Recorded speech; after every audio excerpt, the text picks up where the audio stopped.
Hello guys, അപ്പോൾ ഇന്നൊരു video ചെയ്യാന്ന് വെച്ചാൽ ഞാനിപ്പോൾ ഒരു ട്രാൻസ്ഫോർമേഷൻ്റെ ഫേസിലാണ്. അപ്പോൾ അതായത് ഒരു 84-85 കിലോ ഉണ്ടായിരുന്നു.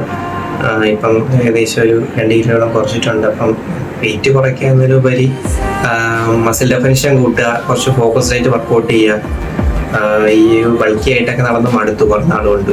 അപ്പം പണ്ട് ഉണങ്ങിയ ആളായിരുന്നുകൊണ്ട് ബൾക്കി ആയിട്ട് എനിക്ക് ഇഷ്ടമായിരുന്നു. അപ്പം കുറച്ച് നാളിങ്ങനെ നടന്നിപ്പം കുറച്ചൊന്ന് ഒരു ഫിറ്റായിട്ടിരിക്കാൻ, അല്ലെങ്കിൽ കാണുമ്പോൾ നല്ലൊരു മസിൽ ഡെഫിനിഷനൊക്കെ ഉള്ള ഒരാളായിട്ടൊക്കെ ഫീൽ ചെയ്യാനായിട്ടുള്ളൊരു ബോഡിയിലോട്ട് കൊണ്ടുവരാനുള്ള ഒരു ആഗ്രഹത്തിൻ്റെ പുറത്തൊരു ട്രാൻസ്ഫോർമേഷൻ ഫേസ് തുടങ്ങിയതാണ്.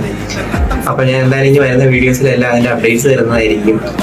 അപ്പം അതിനുവേണ്ടിയുള്ള എല്ലാ സപ്പോർട്ടും നിങ്ങൾ തരുമെന്ന് പ്രതീക്ഷിക്കുന്നു. ഇനി ഇതുപോലെ വീഡിയോസ് ചെയ്യാനായിട്ട് നിങ്ങൾ സപ്പോർട്ട് ഉണ്ടെങ്കിലേ പറ്റത്തുള്ളൂ. അപ്പം വീഡിയോസ് കാണുക, സപ്പോർട്ട് ചെയ്യുക, ഫോളോ ചെയ്യുക. Okay, thank you guys.